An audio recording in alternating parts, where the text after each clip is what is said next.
అన్నదాత అన్నదాత మీ అన్నదాత, చెమటోడ్చి ఆహారాన్నందించే రైతన్నా, అనునిత్యం నీ కండదండగా నిలిచే నేస్తం ఎవరన్నా.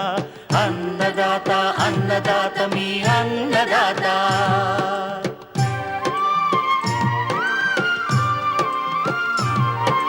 నూతన రీతుల సాగుబడికి, నూరింతలు పెరిగే దిగుబడికి సూచనలిచ్చే సస్య రక్షణకు, పశు పోషణకి శాస్త్ర విజ్ఞానం అందించి ముందుకు నడిపే తెలుగు రైతు భారతదేశానికి మకుటం అయ్యేలా తీర్చిదిద్దే ఆశయంతో మిమ్ము మేలు కొలిపేది అన్నదాత. అన్నదాత అన్నదాత మీ అన్నదాత. అన్నదాత అన్నదాత మీ అన్నదాత. నమస్కారం. నిత్యం ఉదయించే సూర్యునిలా కొత్త కాంతులతో సిద్ధమైంది ఈనాటి అన్నదాత. ఈ కార్యక్రమం ముఖ్యాంశాలు: మిరప దిగుబడులను నష్టపరుస్తున్న చీడపీడలు సమగ్ర చర్యలు, కలుపు నిర్మూలనకు యంత్ర పరికరాలు, ఉలవ సాగులో మెలకువలు.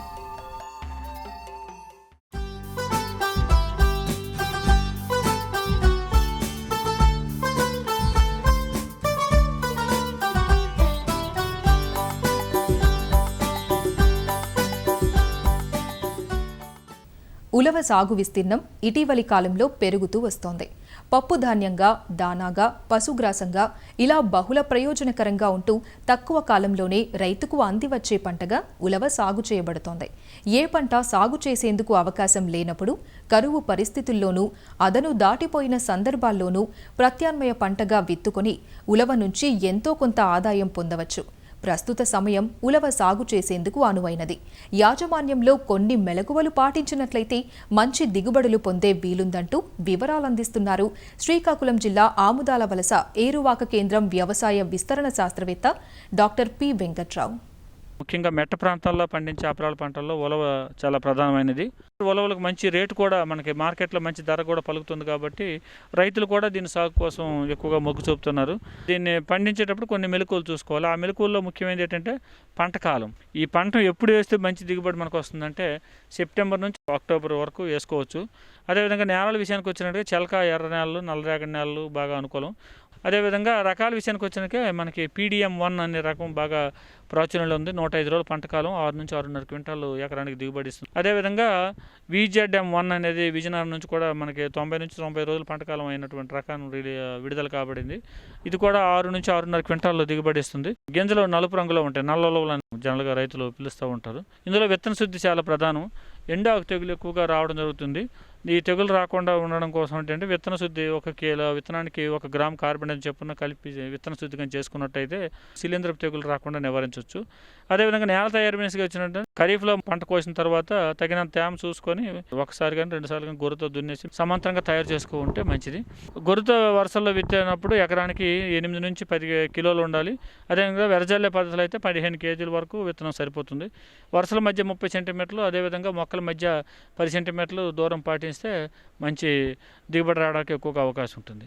ఎరువుల విషయానికి వచ్చేసరికంటే స్వతహాగా ఇది నత్రజని తయారు చేసుకుంటుంది కాబట్టి, అంటే వేరులో బొడిపుల ద్వారా దీన్ని స్థిరీకరించుకుంటుంది కాబట్టి నత్రజని ఎక్కువగా వేయకూడదు. ఎకరానికి 4 కిలోల నత్రజని, 10 కిలోల భాస్వరం, 8 కిలోల పొటాషియం ఎరువులు ఆకృతిలో వేసేసి సరిపోతుంది. అంతర్కృషి అంటే విత్తన 25 నుంచి 30 రోజుల వయసులో నేలలో తగిన శాతం ఉన్నప్పుడు గొర్రెతో వేసి కలుపు నివారణ చేసుకోవాలి. సస్యరక్షణ విషయానికి వచ్చేసరికి ఏంటంటే కాయతొలసి పురుగు ఎక్కువగా ఆశిస్తూ ఉంటుంది. పూత మరియు పిండే సమయంలో పంటకు నష్టం బాగా కలుగజేస్తుంది కాబట్టి దీని నివారణ కోసం 1 లీటర్ నీటికి క్లోరోఫైర్ పాస్ 2.5 మిల్లీలీటర్ చొప్పున పిచికారీ చేసుకుంటే మరి రాకుండా ఉంటుంది. అదేవిధంగా మనకు రబీలో వాతావరణంలో తేమ శాతం ఎక్కువగా ఉండడం వల్ల బూడిద తెగులు కూడా ఎక్కువగా రావడం కూడా పౌడర్ మిల్లీ అని అంటాం. బూడిద తెగులు ఇదేంటంటే రాత్రి పగటి ఉష్ణోగ్రతల్లో ఎక్కువ వ్యత్యాసం ఉన్నప్పుడు, మంచు కూడా ఎక్కువ పడుతున్నప్పుడు ఈ బూడిద తెగులు ఎక్కువగా వస్తుంది. కాబట్టి దీని నివారణ కోసం ఏంటంటే 1 లీటర్ నీటికి 1 గ్రామ్ కార్బనిజం కలిపి మనం పిచికారీ చేసుకున్నట్టయితే, తెగులు ఉధృతంగా ఉన్నప్పుడైతే 15 రోజుల వ్యవధిలో 2 సార్లు కానీ పిచికారీ చేసుకున్నట్టయితే ఈ తెగులను సమర్థవంతంగా నివారించి మంచి దిగుబడి రావడానికి వస్తుంది.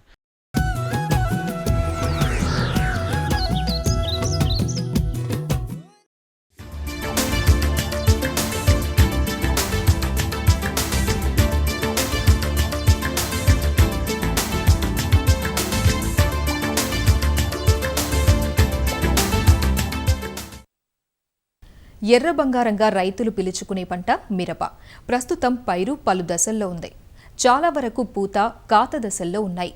రాత్రిపూట చల్లని వాతావరణం, పగటి వేళల్లో ఉండే ఉష్ణోగ్రతలకు పైరును తామర పురుగులు, తెల్లదోమ, నల్లి వంటి రసం పీల్చు పురుగులు, లద్దె పురుగులు, తెగుళ్లలో వేరుకుళ్ళు, ఆకుమచ్చ, కొమ్మ ఎండు ఆశించి నష్టపరుస్తున్నాయి.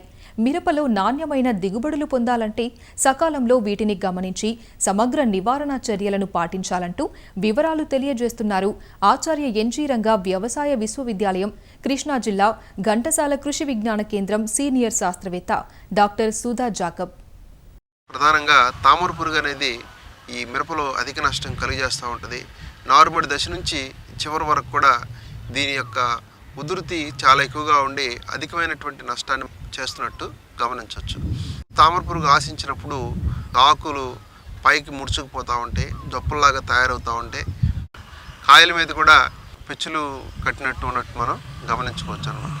ఈ పురుగు ఆశించినప్పుడు పెరుగుదల పూర్తిగా ఆగిపోతూ ఉంటుంది, మొక్కలు గుబురుగా తయారవుతూ ఉంటాయి. మనం దీన్ని నివారించుకోవడానికి నాటు వేసిన 15 రోజులకి 45 రోజులకి 8 కిలోల ఫిప్రోనిల్ గుళికల్ని ప్రతిసారి వేసుకున్నట్టయితే ఈ రసం పీల్చేటువంటి పురుగుల యొక్క ఉధృతిని నివారించుకోవడానికి అవకాశం ఉంటుంది. దీని ఉధృతి ఇంకా ఉన్నట్టయితే మనకి డైఫెన్థైరాన్ అనేటువంటి మందు 1.5 గ్రాములు లీటర్ నీటి కలిపి, స్పైనోసాడ్ అనేటువంటి మందును కూడా 0.3 మిల్లీలీటర్లు లీటర్ నీటి కలిపి మనం పిచికారి చేసినట్టయితే దీని యొక్క ఉధృతిని మనం సమర్థవంతంగా నివారించుకోవడానికి అవకాశం ఉంటుంది. తర్వాత ప్రధానమైనది ఈ నల్లి మిరపని ఆశించినప్పుడు ఆకు కోసం కిందకి తిరుగుతూ ఉంటాయి. దీన్ని కింద ముడతా అని చెప్పి మనకి రైతులు అంటూ ఉంటారు. తర్వాత కాడలు కూడా బాగా సాగిపోతూ ఉంటాయి. పూత రాకముందు మొదటి 40 రోజుల్లో దీని ఉధృతి గమనించినప్పుడు నీళ్ళలో కరిగేటువంటి గంధకాన్ని లీటర్ నీటికి 3 గ్రాములు కలిపి మనం పైపాటును పిచికారి చేసినట్టయితే ఈ నెల యొక్క సమస్యను మనం చాలా వరకు నివారించుకోవచ్చు. తర్వాత దశల్లో ఈ డైఫెన్థైరాన్ అనేటువంటి మందుని 1.5 గ్రాములు లీటర్ నీటి కలిపి మనం పైపాటుగా పిచికారి చేసుకోవచ్చు. ఒకవేళ మనకి తామర పురుగు, నల్లి రెండు సమస్యాత్మకంగా ఉండి రెండు పంటను ఆశించినట్టయితే ఈ డైఫెన్థైరాన్ అనేటువంటి మందుని 1.5 గ్రాములు ఉపయోగించినట్టయితే రెండింటిని కూడా ఒకేసారి ఒకే మందుతో నివారించుకోవడానికి అవకాశం ఉంది. తెల్లదోమ అనేది కూడా చాలా ప్రధానమైనది. దీని ద్వారా వ్యాప్తి చెందేటువంటి వైరస్ తెగుళ్ళు మిరపలో అధికంగా ఉంటే కనుక వీటి తెల్లదోమని మనం ఎప్పటికప్పుడు నివారించుకోవాల్సినటువంటి అవసరం ఉంది. ముఖ్యంగా మొజాయిక్ తెగులు అనేది ఈ తెల్లదోమ వ్యాప్తి చెందించేటువంటి వాహకంగా ఉంటుంది కనుక దీన్ని నివారించుకోవాల్సినటువంటి అవసరం ఉంది. దీని ఉధృతిని నివారించుకోవాలంటే పసుపు రంగు జిగురెట్టలు మనం ఎకరానికి 20 చొప్పున పెట్టుకోవాల్సినటువంటి అవసరం ఉంది. ఈ పురుగు మనం గమనించినప్పుడు మొదటి దశలో ఎసిఫేట్ అనేటువంటి మందుని 1.5 గ్రాములు పైపాటుగా పిచికారి చేసుకోవాలి. లేనట్లయితే ప్రొఫెనోఫాస్ అనేటువంటి మందుని 2 మిల్లీలీటర్ లీటర్ నీటి కలిపి మనం పిచికారి చేసుకోవాలి. తర్వాత ప్రధానమైనటువంటి సమస్య లద్దె పురుగు. ఈ లద్దె పురుగు ఆకులు తింటూ ఉంటుంది, తర్వాత కాయలు కూడా తింటూ ఉంటుంది. సో వీటిని మనం నివారించుకోవడానికి వీటి ఉధృతి మనకి గమనించినప్పుడు క్లోరోపైరిఫాస్ అనేటువంటి మందు 2.5 మిల్లీలీటర్లు లీటర్ నీటి కలిపి పిచికారి చేస్తాం. కానీ ఫినాల్ఫాస్ అనేటువంటి మందుని 2 మిల్లీలీటర్లు లీటర్ నీటి కలిపి మనం పిచికారి చేసిన దీన్ని నివారించుకోవచ్చు. లేనట్లయితే స్పైనోసాడ్ అనేటువంటి మందుని 0.3 మిల్లీలీటర్లు లీటర్ నీటి కలిపి మనం పిచికారి చేసి ఈ యొక్క కాయ తొలిసేటువంటి పురుగుల్ని నివారించుకోవచ్చు. ఈ మిరపలో మిడ్జీగ్ అనేది కూడా సమస్యాత్మకంగా ఉండి అధికమైనటువంటి నష్టాన్ని మిరప రైతులకు తెస్తూ ఉంటుంది. ఈ మిడ్జీగా పూత దశలోనే ఆశించి పువ్వులో ఉన్నటువంటి అండాశయాన్ని ఆశిస్తుంది. దానివలన ఈ పూలు మార్పు చెందుతూ ఉంటాయి, కాయలు కూడా చిన్న చిన్న బుడ్డలుగా వస్తూ ఉంటాయి. ఇటువంటి కాయలు మార్కెట్కి పనికిరావు, ధర చాలా తక్కువగా ఉంటుంది కనుక అధికమైనటువంటి నష్టం వస్తున్నట్టు మనం గమనించవచ్చు అనమాట. ఈ ప్రొఫెనోఫాస్ అనేటువంటి మందు 2 మిల్లీలీటర్ లీటర్ నీటికి కానీ పిచికారి చేసినట్టయితే ఈ మిడ్జియోగ ఉధృతిని కూడా మనం చాలా వరకు నివారించుకోవచ్చు. మిరపలో ప్రధానంగా దిగుబడి రాకుండా ఉండడానికి తెగుళ్ళు కూడా ఒక కారణంగా ఉంటాయి. మనం ఆకుమచ్చలు అనేవి మొదటి దశ నుంచి అన్ని దశల్లో వస్తూ ఉంటాయి. సెర్కోస్పర్ ఆకుమచ్చ, ఆల్టర్నేరియా ఆకుమచ్చ ఈ విధంగా వస్తూ ఉంటాయి. వీటిని మనం నివారించుకోవడానికి ఈ మ్యాంకోజెబ్ అనేటువంటి మందు 3 గ్రాముల లీటర్ నీటి కలిపి, లేనట్లయితే థయోఫినైట్ మిథైల్ అనేటువంటి మందుని 1 మిల్లీలీటర్ లీటర్ నీటి కలిపి కూడా పిచికారి చేసి కూడా నివారించుకోవచ్చు. అధికమైనటువంటి నష్టం కలుగజేసేది ఈ కొమ్మ ఎండు తెగులు. ఈ కొమ్మ ఎండు మరియు కాయకుళ్ళు అని రెండు ఒకే రకమైనటువంటి శిలీంధ్రం ద్వారా వస్తూ ఉంటాయి. మొదటి దశలో మనం గమనిస్తే ఈ కొమ్మలు ఎండిపోతూ ఉంటాయి. కాయలు ఏర్పడిన తర్వాత కాయల మీద మచ్చలు ఏర్పడి కాయలు కుళ్ళిపోతూ ఉంటాయి. మొదటి దశ నుంచి ఈ ఎండిపోయినటువంటి కొమ్మల్ని తొలగించేసి ఈ సిలిండర్ నాసుల్ని మనం పిచికారి చేసుకోవాలి. కాయల మీద మచ్చలు వచ్చి కుళ్ళిపోయినటువంటి కాయలు కూడా పూర్తిగా ఏరివేసి వాటిని పూర్తిగా నాశనం చేయాలి. ఈ మొదటి దశలో మనం గమనించినప్పుడు ప్రొపికోనజోల్ అనేటువంటి మందుని 1 మిల్లీలీటర్ లీటర్ నీటి కలిపి మనం పైపాటుగా పిచికారి చేసుకోవాలి. లేనట్లయితే ఈ కాప్రాక్సిక్లోరైడ్ అనేటువంటి మందుని 3 గ్రాముల లీటర్ నీటి కలిపి మనం పైపాటుగా పిచికారి చేసుకోవాలి. తెగురు ఉద్ధృతి ఎక్కువగా ఉన్నట్టయితే అజాక్సిస్ట్రోబిన్ అనేటువంటి మందుని 1 మిల్లీలీటర్ లీటర్ నీటి కలిపి మనం పైపాటుగా పిచికారి చేసుకున్నట్టయితే మనం సమర్థవంతంగా నివారించుకోవడానికి అవకాశం ఉంటుంది. మిరపలో మనకి ప్రధానమైనటువంటి సమస్య అధిక నష్టం కలుగజేసేటువంటిది ఈ వైరస్ తెగుళ్ళు.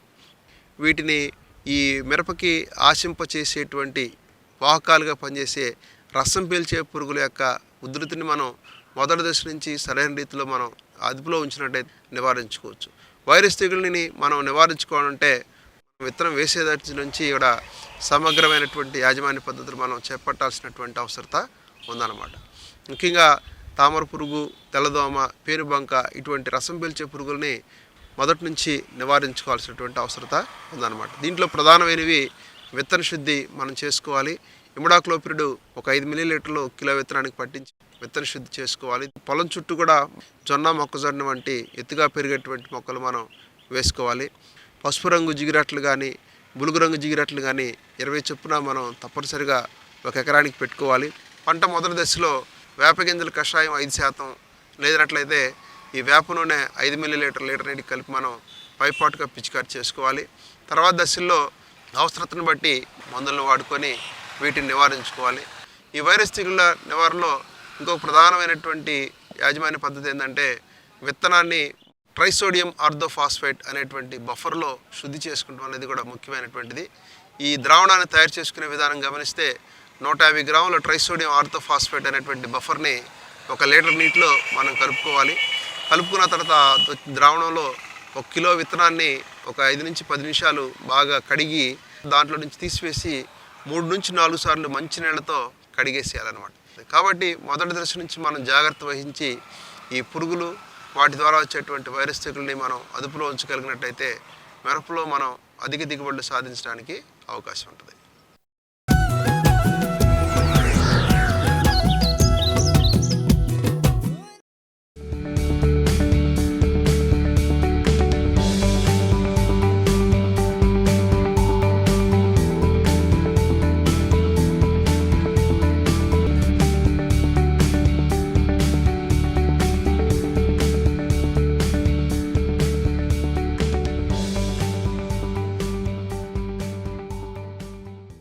కలుపు తీయని మడి, దేవుడు లేని గుడి అనే సామెత మనకు తెలియనిది కాదు.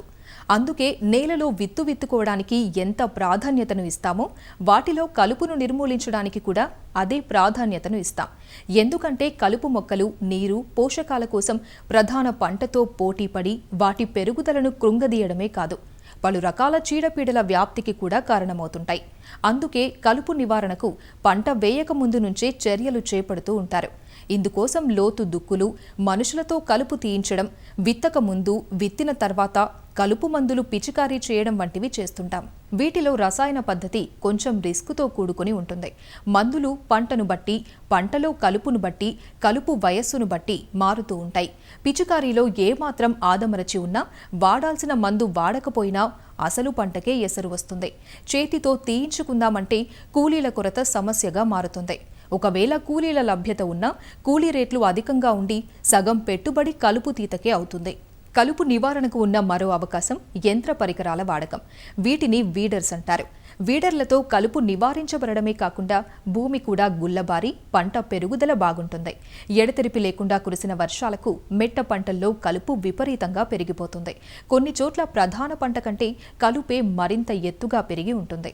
ఇలాంటప్పుడు కూలీల లభ్యత కూడా కష్టంతో కూడుకున్న పని కాబట్టి యంత్ర పరికరాల వాడకం అనివార్యంగా మారుతుంది. కలుపు తీతకు అందుబాటులో ఉన్న పరికరాలు, వాటి పనితనం గురించి వివరిస్తున్నారు హైదరాబాద్లోని కేంద్రీయ మెట్ట పంటల పరిశోధనా కేంద్రం శాస్త్రవేత్త డాక్టర్ ఐ శ్రీనివాస్. కలుపు తీయడానికి వాడే పనిముట్ల గురించి చూస్తున్నాము. పంటల మధ్య ఉండే దూరాన్ని బట్టి కలుపు పరికరాన్ని ఎంచుకోవాలి. ఎద్దులతో నడిచే కలుపు యంత్రము. దీంట్లో ఉన్న ప్రత్యేకత ఏంటంటే ఇది తక్కువ శక్తితో ఆపరేట్ చేయడం సాధ్యమవుతుంది. నడిచే ఎద్దులకు కానీ నడిపించే వ్యక్తికి కానీ ఎటువంటి శ్రమ చాలా తగ్గుతుంది. పంట వరుసల మధ్య దూరం 15 సెంటీమీటర్లు కానీ 30 సెంటీమీటర్లు కానీ 45 సెంటీమీటర్లు ఉన్న సరైన విధంగా అమర్చుకొని డక్ ఫుట్ హో అంటాము. ఈ డక్ ఫుట్ హో అంటే మామూలు షావలు. ఇది ఓపెన్ చేసుకుంటూ వెళ్తుంది. వెనుక వచ్చే బ్లేడ్ ఏదైతే ఉందో వచ్చిన దాన్ని సరైనగా కలుపు తీస్తూ ఎర్తింగ్ అప్ ఆపరేషన్ కొద్దిగా మట్టిని వేళ్ల మొదట్లో వేస్తుంది. అదేవిధంగా ఆపరేటర్ తనకు అనుగుణంగా ఎక్కడ కలుపు తీయాలి ఏందనే నియంత్రించుకునే శక్తి ఆపరేటర్స్ దగ్గర ఉంటుంది. మీరు చూస్తున్నది 1.5 అశ్వశక్తితో పనిచేసే పెట్రోల్ ఆపరేటెడ్ కలుపు తీసే యంత్రము.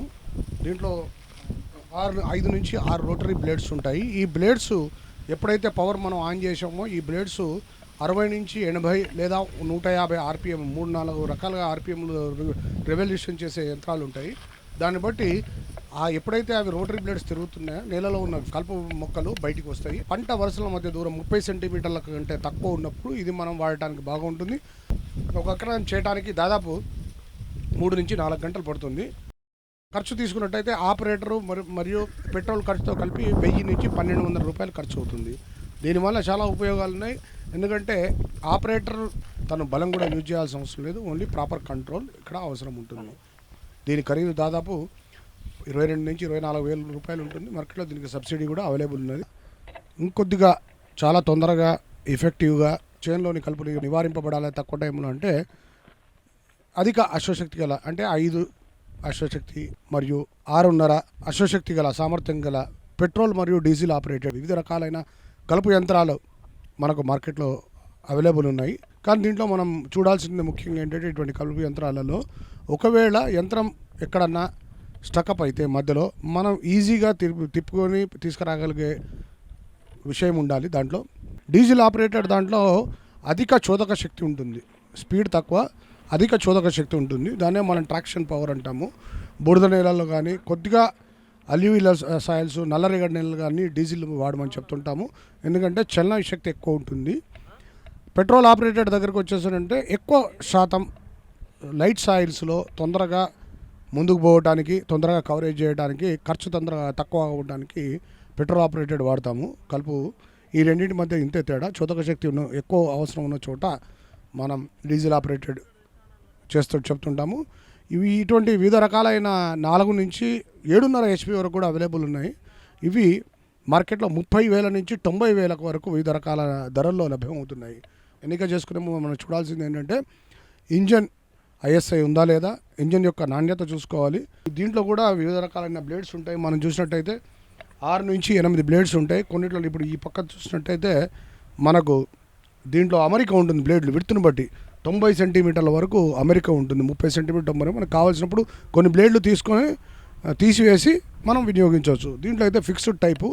ఇది 45 నుంచి 60 సెంటీమీటర్ల వరకు విడుతున్నట్టయితే 2 వరుసల మధ్య దూరం అయితే చాలా ఎఫెక్టివ్గా పనిచేస్తుంది. 70 సెంటీమీటర్ల వరకు.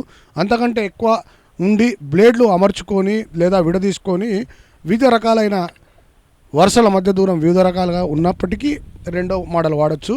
ఇటువంటి బ్లేడ్లు అసెంబుల్ చేసి మళ్ళీ డిసెంబుల్ చేసి వాడుకునే పనిముట్లు కొన్ని ఉన్నాయి, యంత్ర పరికరాలు, లేదా ఫిక్స్డ్ టైపు కొన్ని ఉన్నాయి. దీంట్లో ఒకటే ఆలోచించాల్సింది ఏంటంటే ఇది వాడినప్పుడు మన చేనులో రాళ్ళు ఉండకూడదు. రాళ్ళు ఉన్నట్టయితే బ్లేడ్ల నాణ్యత తొందరగా దెబ్బతింటుంది. ఎప్పుడైతే బ్లేడ్ల నాణ్యత దెబ్బతింటే మనం నడుపుతామో ఇంజన్ తొందరగా పాడవుతుంది. గంటకు దాదాపు 30 లీటర్ వరకు డీజిల్ కాలుతుంది, 500 లీటర్ వరకు పెట్రోల్ కాలుతుంది. ఇటువంటి 5 HP వాడినప్పుడు లోడును బట్టి అది ఎకరానికి ఎంత లేదన్నా మనకు 1000 రూపీస్, ఒక 1000 రూపాయలు కలుపు ఖర్చుగా మనం వేసుకోవచ్చు ఈ వాడినప్పుడు. ఇది ఆపరేట్ చేయడం కష్టం కాబట్టి సరైన ట్రైనింగ్ ఇప్పించుకొని ఇది వాడినట్టయితే చాలా వరకు లేబర్ మీద ఆధారపడే అవకాశం తగ్గుతుంది. ఒక రోజులో ఒక ఎకరం పూర్తిగా కలుపు తీయడానికి ఈ మాన్యువల్ వీడర్ను వాడచ్చు. దీంట్లో 2 రకాలుగా మాన్యువల్ వీడర్ చెప్తున్నాం మనం. ఒకటేమో సింగిల్గా ఉండి పళ్ళ అరేంజ్మెంట్ ఉంటుంది. పళ్ళ లాంటి బ్లేడ్స్ ఉంటాయి. అవి అరిగిపోయినా కొద్ది మనం మార్చవచ్చు. తర్వాత ముందర సైకిల్ చక్రం లాంటిది ఉండడం వలన 10 kgల శక్తితో మనం పుల్ చేసినట్టయితే ముందుకు వెనుకకు తోయడం వలన కలుపు నివారించబడుతుంది. మామూలుగా ఒక కలుపు తీయాలంటే ఇటువంటి పరికరం లేకుండా తీయాలంటే 25 నుంచి 30 కిలోల శక్తి అవసరం ఉంటుంది. ఇటువంటి పరికరానికి మళ్ళీ ఒక బోధ అరేంజ్మెంట్ చేయబడ్డది. ఈ బోధ ఏం చేస్తుందంటే ముందు పరికరం ఏ విధంగా ఆపరేట్ చేశాడో రైతు అదే విధంగా దీన్ని ఆపరేట్ చేసినట్టయితే ఒక 15 సెంటీమీటర్ల నుంచి 20 సెంటీమీటర్ల వెడల్పుతోని ఒక బోధ క్రియేట్ అవుతుంది. 7 నుంచి 8 సెంటీమీటర్ల డెప్త్ అంటే 3 ఇంచుల వరకు డెప్త్ ఉంటుంది. ఆల్రెడీ బోధలకు మళ్ళీ వెడల్పుగా మారుతాయి. దీనివల్ల నేలను గుల్లపరచడమే కాకుండా వాటర్ నీరు ఎప్పుడైతే వర్షం మళ్ళీ పడుతుందో ఆ 2వ వర్షం కానీ 3వ వర్షం కానీ పడ్డప్పుడు కలిపే టైంలో లోపలికి ఇంకిపోయే అవకాశం కూడా పెరుగుతాయి. పత్తి చేళ్లలో కూడా ఇవి వాడుతుంటారు, అన్ని చేళ్లలో వాడుతుంటారు. అదేవిధంగా హార్టికల్చర్ కూరగాయల పంటలలో కూడా ఇది మనం వాడుకునే అవకాశం ఉంటుంది. చాలా తక్కువ ఖరీదు, ఇది మార్కెట్లో ఆల్రెడీ లభ్యమవుతున్నాయి. సన్నటి కొమ్మలు నరకడానికి, పశుగ్రాసపు పంటల మొదళ్లను కత్తిరించడానికి వాడే బ్రష్ కట్టర్లను కూడా పలు విధాలుగా ఉపయోగించుకునే వీలుంది. వీటి ఖరీదు 10,000 రూపాయల లోపే ఉంటుంది. బ్రష్ కట్టర్లను వాడినప్పుడు ఆ రొట్టను అక్కడికక్కడే జీవ ఆచ్ఛాదనగా ఉపయోగించుకునే అవకాశం ఉంటుందంటారు డాక్టర్ శ్రీనివాస్. మీరు చూసింది బ్రష్ కట్టర్ అంటాం మనం, దీనే కొంతమంది బుష్ కట్టర్గా కూడా వ్యవహరిస్తారు.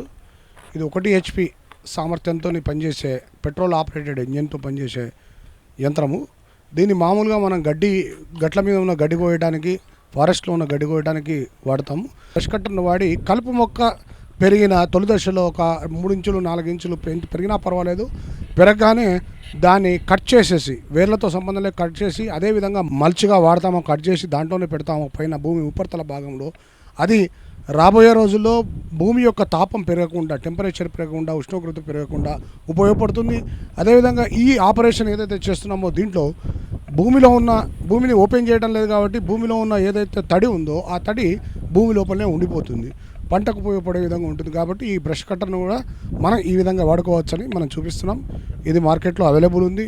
ఇది కూడా 50% సబ్సిడీతో ఉంటుంది. కాబట్టి రైతు సోదరులందరూ ఎక్కడైతే కొన్ని డాంచా లాంటి క్రాప్స్, సనయంపు లాంటిది మధ్యలో అంతర పంటలుగా వేస్తారో వాటిని మనం కట్ చేసి మల్చిలాగా భూమి మీదనే ఉపయోగించవచ్చు, భూమికి పొరలాగా ఉపయోగించవచ్చు, రక్షణ కవచంలాగా ఉపయోగించవచ్చు. ట్రాక్టర్కు అమర్చుకునే ఒక ప్రత్యేక పరికరంతో కలుపు నిర్మూలన చేపట్టవచ్చు. పంట వరుసలను బట్టి దీని బ్లేడ్లను పెంచడం లేదా తగ్గించడం చేయవచ్చు. ఇప్పుడు మీరు చూసింది ఏంటంటే ట్రాక్టర్తో నడిచే కలుపు తీయబడే యంత్రం.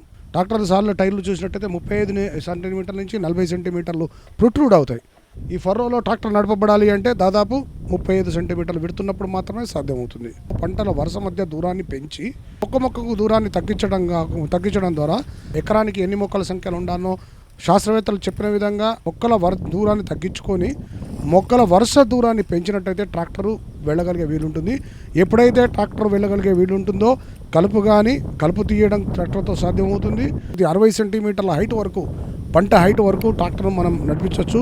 ఈ కల్టివేటర్కు ఎడ్జులలో బ్లేడ్స్ 15 సెంటీమీటర్లు, 30 సెంటీమీటర్లు లేదా 45 సెంటీమీటర్ల వెడల్పున్న బ్లేడ్లు ఉపయోగించినట్టయితే 2.5 నుంచి 3 అంగుళాల వెడల్పున్న బ్లేడు ఉపయోగించినట్టయితే మీకు ఈ విధంగా పైన ఉన్న మొత్తం పొరను తీయటం వల్ల నేల యొక్క తేమను గ్రహించే శక్తి పెరుగుతుంది. అదేవిధంగా ఎయిరేషన్, గాలి చొరబడుతుంది, ఎర్తింగ్ అప్ ఆపరేషన్ జరుగుతుంది. కాబట్టి మనం ఏ విధంగా కలుపు తీయాలంతో రికమెండెడ్ పద్ధతిలో కలుపు తీయడానికి ట్రాక్టర్ ఆపరేటెడ్ ఉపయోగపడుతుంది. సుప్రభాత సమయాన నూతన వెలుగుతో మళ్లీ రేపు మీ ముందుంటుంది మీ అన్నదాత. అంతవరకు సెలవు. నమస్కారం. అన్నదాతలు తమ సందేహాలు, సమస్యలను 1800-425-4085 టోల్ ఫ్రీ నంబర్లో ఉదయం 10 నుంచి 11 గంటల మధ్య పని దినాల్లో సంప్రదించగలరు.